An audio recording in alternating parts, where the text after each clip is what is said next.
My name's Elena Van Tassel. I'm a deputy treasurer and the executive director of the Office of Economic Empowerment. And I'm thrilled to welcome you to the legislative briefing on the Office of Economic Empowerment, or as we like to call it, OEE.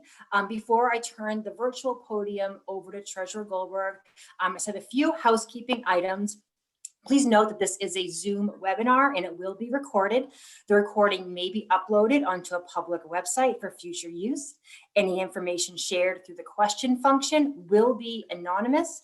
Please note, however, that the chat record is subject to public records law and as such is not anonymous.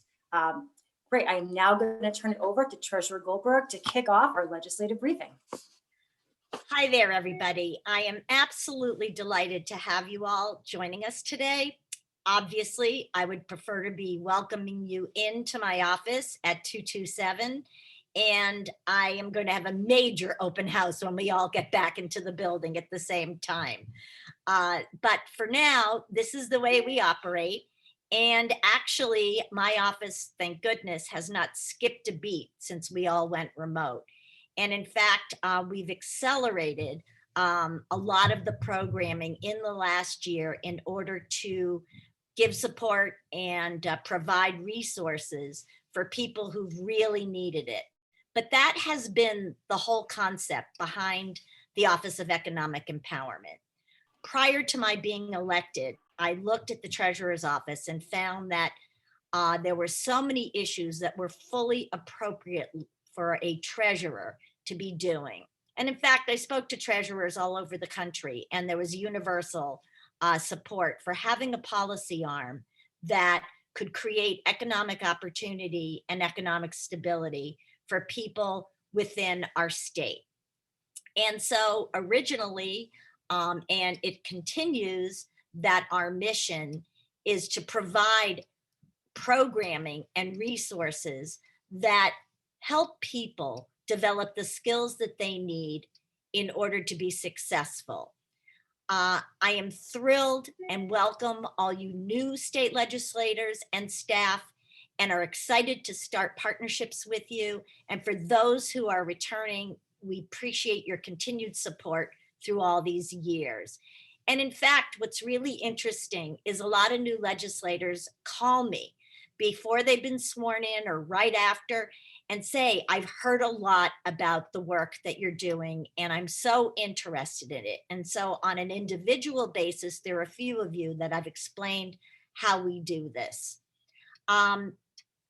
We created a 501c3, which is called the Economic Empowerment Trust Fund. And that is the way we're able to raise resources that can often directly fund all of our programs. We also look to you for some additional support at times, and when you're able to do so, it gets used very, very wisely. A perfect example is how last year we repurposed resources that were to be used for live programming, and we were able to create a grant program for people in the gateway cities who are small business owners who are being seriously impacted.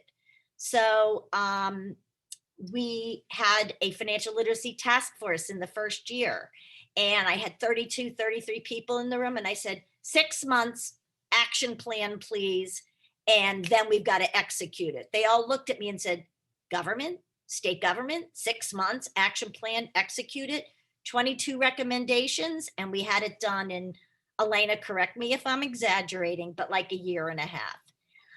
Before I turn it over to Emily, who is my head of policy and legislation, I also want to call your attention myself, because I'm so proud of these two resources. My Financial Life, MA for Massachusetts.org, which is a financial education website that meets people at different stages in their lives.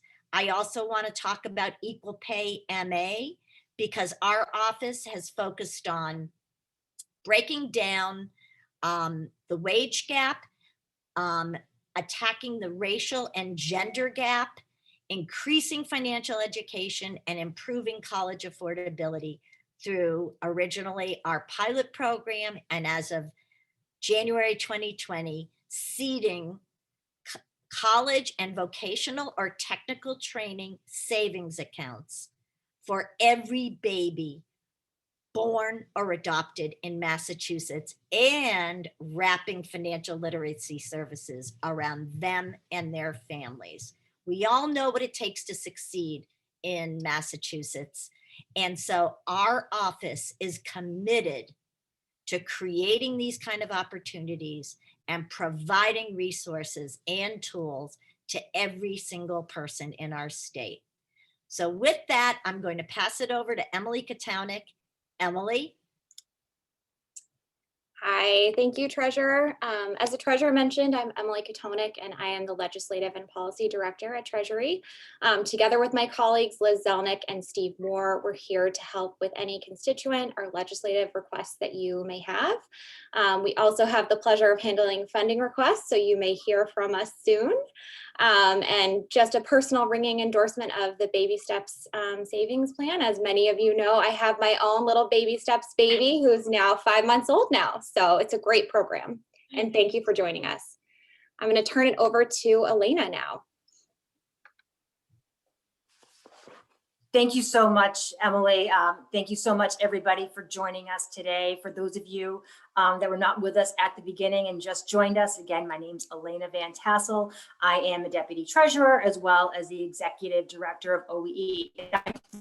I'm now the one that gets to tell you more about BabySteps, which I know Treasurer Goldberg and Emily just started to tell you a little bit about. BabySteps is Massachusetts' first seeded college savings account program. Any child that is born or adopted after January 1st, 2020 is eligible for the program. When an account, a 529 account that is open before the child's first birthday or the first anniversary of the child's adoption, that child can get $50 to start saving for future higher education. When we say higher education, that of course includes undergraduate programs, associate programs, but it also includes vocational and technical training. These accounts have great flexibility. And actually, after I speak, Julie Shield-Rutina from MIFA is going to talk to you a little bit more about some of the benefits of the 529 account program. So how does the BabySteps savings plan work? If you wanted to talk to your constituents about BabySteps, what could you tell them? When a child is born in a Massachusetts hospital, the family needs to fill out a Department of Public Health parental worksheet. On that worksheet is a simple check the box where they can indicate their interest in BabySteps. At that time, they're then consenting for their information to be sent to both MIFA and the Treasurer's office. And then once we get their information and that they're interested in BabySteps, we'll then contact them about opening up the account. Once the account is open, that $50 is then deposited into the 529 account. Again, the account does need to be open before the child's first birthday or the first anniversary of the child's adoption. Once the account is open, families can then start saving into the 529 account for future higher education. And we'll also be providing more information to families about the importance of saving for college. As the Treasurer mentioned, financial education is wrapped around the BabySteps savings plan. We are hopeful that in the future, and when it is safe to do so, we're going to be able to work with you to offer in-person financial education programming. But right now, I know in the chat box, Samantha put babystepsavingsplan.org. Feel free to go to that. And if you go to Family Resources, there's actually a digital financial education right there on our website that can be used today. So we are making sure that families can access the financial education, even though we can't do in-person savings. And you know, one of the things that's really important that we like to talk about in the Treasurer's office when we're talking about BabySteps is it's a $50 seed deposit. What we like to say in the Treasurer's office is we're not just growing savings, we're growing aspiration. And one of the goals of the program is to really create a college-bound identity in Massachusetts and help families start thinking about college earlier and get young children starting to think about their future earlier. And studies clearly indicate that children with a college savings account program are more likely to go to college. It can even be as high as three times more likely to go to college and 4 times more likely to graduate for low to moderate income families, according to certain studies. I'm now going to turn the virtual podium over to Julie Shields-Rutina from MIFA to talk to you a little bit more about our partner MIFA and about the benefits of a 529 account. Thank you so much, Elena, and hello, everyone. I'm happy to be here. My name is Julie Shields-Rutina, and I am the Director of College Planning at MIFA.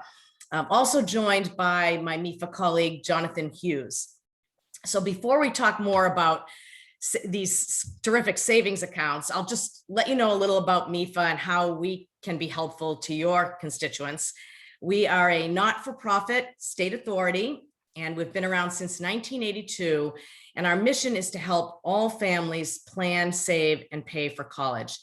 And just so you get a sense of how we can help the families in your districts, we help families with babies just born, and we also help families all the way through applying for financial aid, going to college, and paying off loans.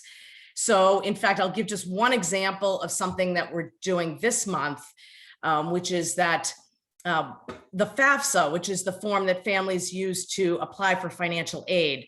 FAFSA completion is a little bit down in the state right now, probably due to the pandemic and all of the changes we've gone through this year. So MIFA is holding an all-day online drop-in event on April 24th to help families complete the FAFSA, get that form done so their kids can get money and go to college. So my colleague will put the flyer into the chat for you, but I think that's just an example of how we help students, families, no matter what stage of this process that they're in. So now we'll get to talk about the savings plans. So when a family opens a BabySteps account, they are opening, the U.Fund 529 college investing plan. And we love this partnership. And I believe one of the reasons this partnership works so well is that this 529 plans have become really the preferred method of saving for college, mainly because of the flexibility and the options that families have when they have an account like this. So just to give you a few examples of that, families can save for qualified expenses, which are a wide range: tuition, fees, room and board, books, supplies, equipment. They can save for all of that and receive all of the tax benefits. And also they can save for a wide range of institutions. So any accredited college or university nationwide. And that includes, other types of programs that you wouldn't necessarily think of as, a 4-year college. So there's a very wide use in that way as well. Families can save a lot, as you can see there. There is no annual account maintenance fee or a minimum investment with this. And they have a lot of options of how they can save. And Fidelity is the program manager and can really help families choose a way to invest that suits them. And there are some additional uses of a 529 plan recently. So now families can actually pay for some expenses related to K through 12 education. They can also pay for expenses related to apprenticeships, and they can repay up to $10,000 in student loans. So those are some expanded uses and more flexibility. And just lastly, when we talk about really encouraging families to save and why it's so important to save, even if it's just a little bit, here are some of the reasons for that. It will just give their children many more options. So they'll be able to explore more types of colleges at different costs, maybe take advantage of additional programs that they wouldn't have been able to otherwise. It hopefully can reduce or eliminate the need to borrow loans and maybe allow the student to work less while they're attending college. And one question we always get is, from families is, if I save for college, will it hurt my financial aid eligibility? And the answer is, no, it won't. It has a very small impact on any financial aid eligibility. So the savings will definitely help, much more so than they would have an impact. So no downside there.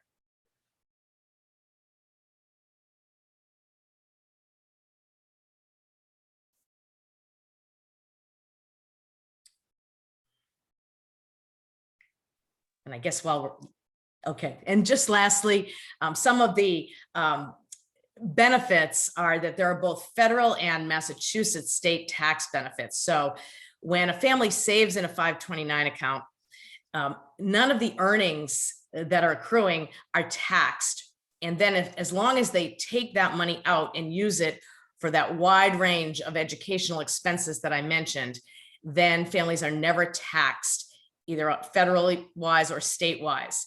Plus, in Massachusetts, we have a tax deduction that allows families to deduct for a married couple up to $2,000, and for a single person up to $1,000 for monies that they put into this savings account. So that's really great, a great feature as well. And I'm happy to answer any questions afterwards. If anybody, I should have said at the beginning, if you have any questions, please feel free to utilize the Q&A box. Please feel free to also utilize the chat feature. We'd be happy to answer any questions now about BabySteps. I also want to mention that some of you might be interested in hearing more about BabySteps in your districts, how the enrollment rates are for some of the communities you represent.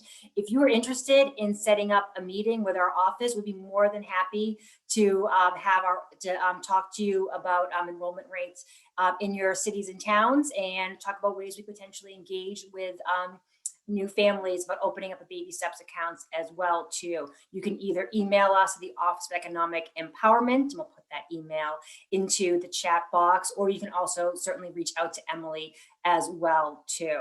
I'm not seeing any questions in the Q&A. We are going to have plenty of time at the end of all the presentations to answer questions on BabySteps and all of our programs. So for now, I'm going to turn it over to our Deputy Director of OEE, Samantha Washburn, to talk to you more about some of our digital financial education. Samantha?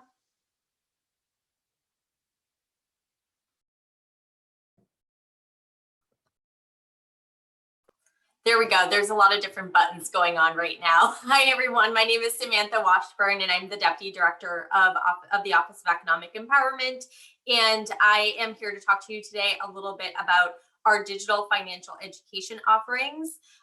We have, I think as a former legislative aide, I think these are some really great tools that I would have used potentially in newsletters or on social media, or in talking to a constituent that I might have a relationship with, of say, I want to make sure you know that this resource is available to you if you're interested. So digital financial education has been a part of the Office of Economic Empowerment pretty much since the very beginning. In 2016, as the treasurer mentioned, we launched equalpayma.org, which is a resource on closing the racial and gender wage gap here in Massachusetts. And there are a lot of resources on equal pay geared towards employers as well as residents of Massachusetts.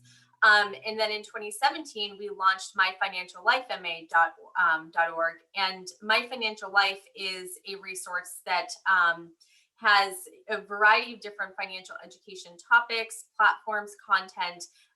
Really the most popular information that you can find that people really are looking for at different stages upon their lives. Last year, coincidentally, with everyone moving to digital spaces, we had begun a revamp of our My Financial Life website and established a partnership with EverFi.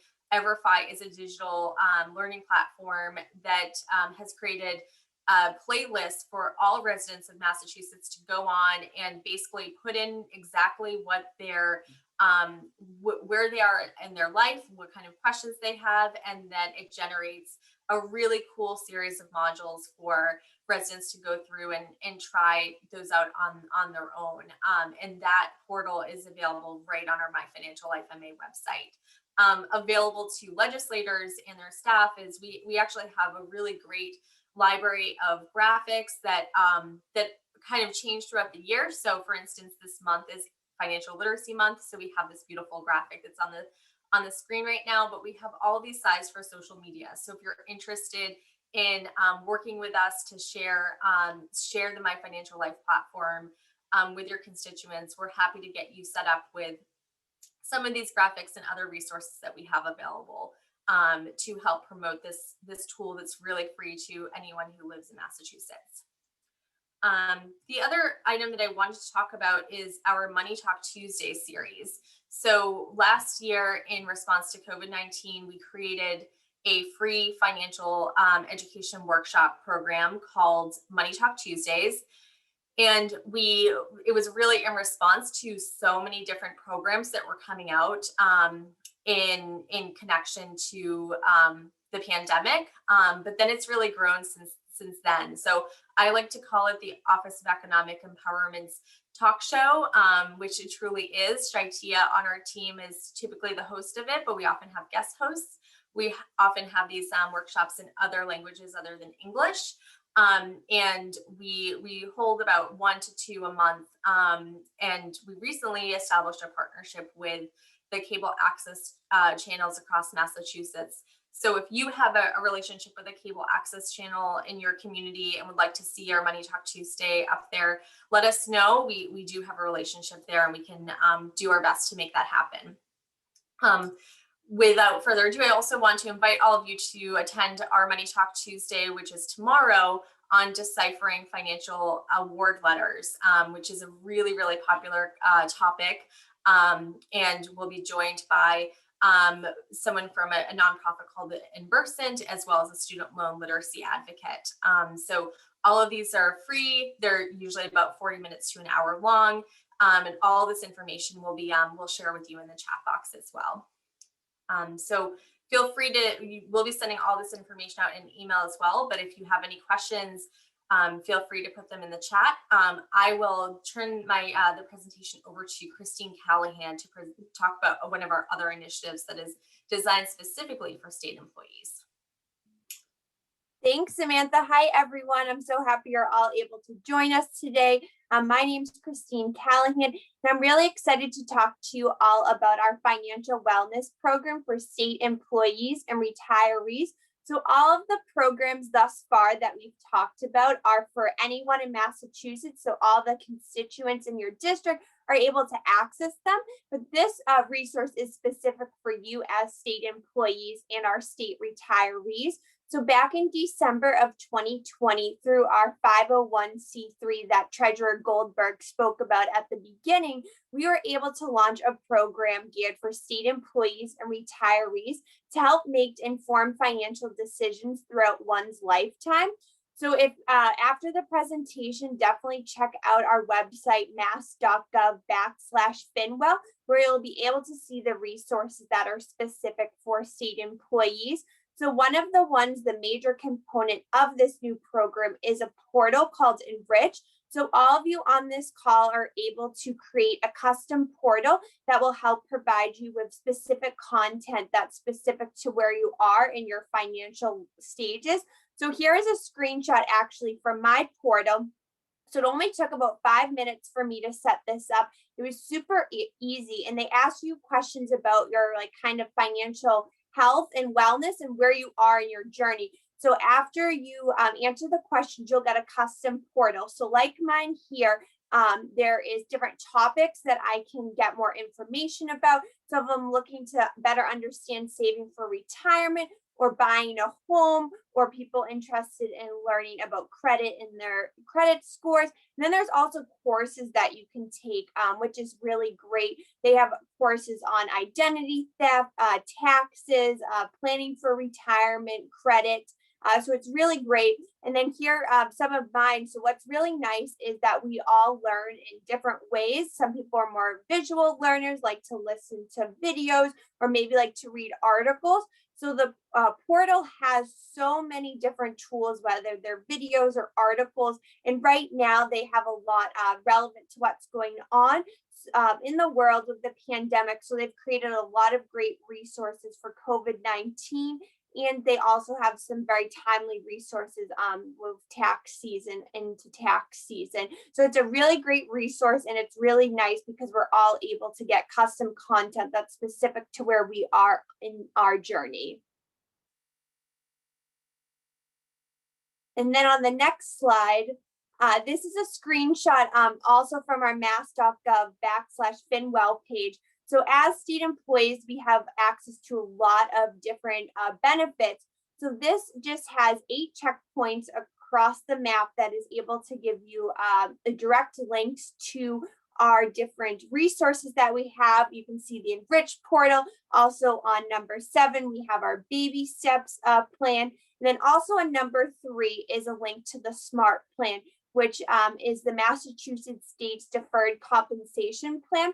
So as state employees, we can enroll in the SMART plan. So just to plug our upcoming financial wellness webinars for state employees and retirees, this Thursday at noontime, I will be hosting a SMART plan enrollment session with the SMART plan. And then the following Thursday, April 22nd at 12 o'clock, I'll be hosting a Q&A. And all of these links can be found on our mass.gov page to register for the event. So what we really hope is that you will be able to get financial education knowledge gains while you're accessing the Enrich portal and the other resources. But we also hope maybe some of the information you might learn about in this portal, you might be able to use that to better help serve the constituents in your district. So that is just a little bit about our FinWell program. Now I'm going to pass it over to my colleague, Shaitia, who is a program manager in our office. Thank you, Christine. Again, my name is Shaitia Spruill, and on the next slide, you'll see that we launched a new series that we're calling the 2021 Equal Pay in May Roundtable series. And by launch, I mean we launched in February, so we were only able to get 2 sessions in since launching, the first one being on Asian American and Pacific Islanders equal pay, and women's equal pay on March 24th. This is a year-long series in partnership with the Massachusetts Commission on the Status of Women and the Massachusetts Women of Color Coalition. And the idea is to bring together leaders from stakeholders in the community, as well as employers and chambers of commerce, to really strategize how to prevent future she sessions and to promote a strong she recovery.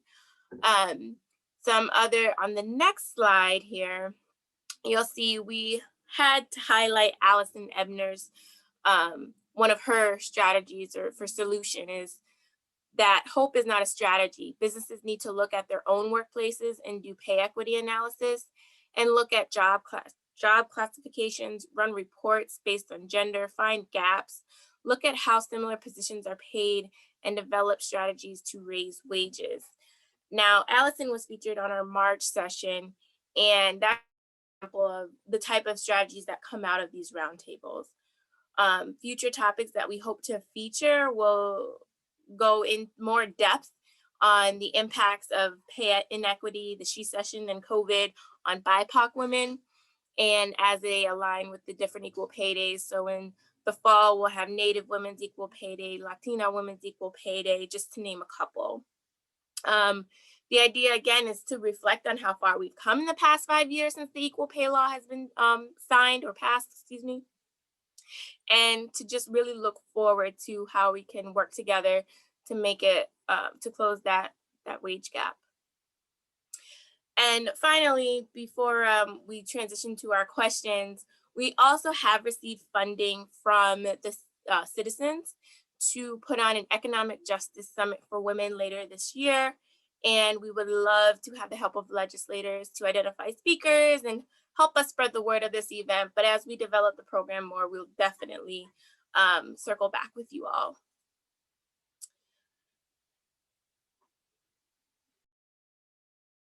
And if we have any questions, Elena? Thank you, Shaitia. So now we're happy to take any questions that you have. Feel free to utilize the Q&A box or the chat feature, and we can answer any questions about any of these programs. Again, this is just a few of the programs that we offer in the Office of Economic Empowerment. One of the other programs that we do have are senior fraud and prevention workshops. We do bring those virtually at this time to senior centers and councils on aging and other groups. If you're interested in having a senior fraud and prevention workshop in your district, again, please email the empowerment email. That is, the email is in the chat box, or again, you can always reach out to Emily as well too. And I do know we are going to be circulating some information after the event as well, with all these links and our contact information. I'm not seeing any questions. So if there aren't any, we can certainly, I want to thank everybody for coming. I know you may have questions, after the fact. If you think of something, tomorrow or the next day or next week from now, please don't hesitate to email us. We're here to help you provide this information and resources to your constituents. So please don't hesitate to, again, email us at empowerment@tre.state.ma. You can follow us on Facebook and Twitter to hear about some of our upcoming events. Samantha did have mentioned the Money Talk Tuesday that we're offering tomorrow on financial aid award letters. And again, if you're interested in hearing about BabySteps in your district and how we can work with you to help enroll families and spread the word about BabySteps in your district, please don't hesitate to reach out. We're more than happy to set up individual meetings. I hope everybody has a fantastic Monday and a great rest of the week. April is Financial Literacy Month. We hope you're having a great Financial Literacy Month, and we hope to hear from all of you soon. Thank you.